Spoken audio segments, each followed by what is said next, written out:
ఇప్పుడు అక్కడ వాళ్ళు చేశారు చూడండి, ఆ చీర బాగుంది అనిపిస్తుంది, ఒకటి కొందాం ఊరికే. ఇక్కడ అది తీసుకోండి. అది ప్యాక్ చేసావా?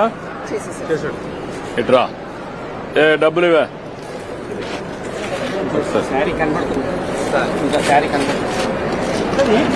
కవర్ మీద అలా పెట్టేసి డిజైన్ పడదు.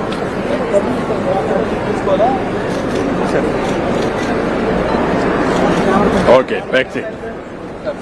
ఇది ఓకే, గుడ్. ఇది ఎవరిది? ఏ షాప్ ఇది? మాధవరమా? చూపి. మరి హెవీగా ఉందనిపిస్తుంది.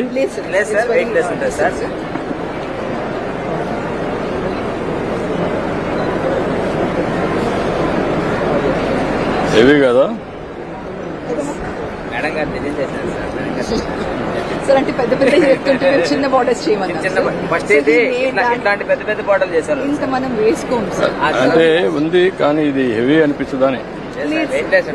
వెయిట్ కూడా లైట్ వెయిట్ సిల్క్స్ బట్టన్ అలిగిపోతారు కట్టుకున్న తర్వాత.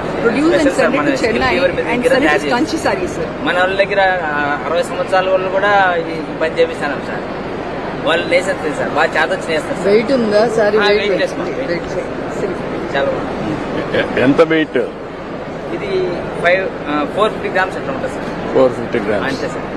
సార్ మీ దగ్గర కొంచెం మాట్లాడుతుంటే చాలా సంతోషంగా ఉంది సార్. ఇందాక అడిగినాడు సార్, పైకి వస్తానని అడిగినాడు సార్. మీకు అందరిని ఎంకరేజ్ చేయాలని చూస్తాను. ఎంత ఇది ఒకటి తీసుకోండి. సార్ చిన్న రిక్వెస్ట్ సార్, చెప్పండి సార్. వర్కర్స్ కి పని కలిపిలేకపోతున్నాం సార్. ఏంటి కారణం ఏంటి? మార్కెట్ లో విపరీతమైన రేట్లు ఉంటాయి సార్. మనం ఒరిజినల్ గా తయారు చేస్తాము. ఈ ఒరిజినల్ దగ్గర వీళ్ళకి విపరీతమైన రేటు, మళ్ళీ ప్లస్ జిఎస్టీ సార్. ఇప్పుడు జిఎస్టీ తయారు చేసిన తర్వాత జిఎస్టీ తీసేస్తే అప్పుడు కంప్లీట్ చేయగలుగుతారా? తగ్గిపోతుంది కదా సార్. ఇప్పుడు 8,000 అంటే 400 రూపాయలు సీల తగ్గిపోతే అప్పుడు చేయగలుగుతారా? చేస్తాం సార్. కొనుక్కున్నామే సంతోషంగా కొనుక్కున్నాం సార్. 4 రోజులు తగ్గిపోయింది చీర కంటే కన్నా నాకు తయారు చేయాలి, నాకి అంటారు సార్. మన సంఘంలోకి వచ్చిన తర్వాత వాళ్ళు మన సంఘంలో చూసి మన చీర ఎక్కువ అయిపోయింది, నాకు బేరం అడుగుతారు సార్. నాకు తగ్గి ఇంకా తగ్గి జిఎస్టీ తగ్గించేస్తాను, పట్టుకో తీసుకోను. సార్ సార్ ఓకే, ప్యాక్ చేసి పంపించి.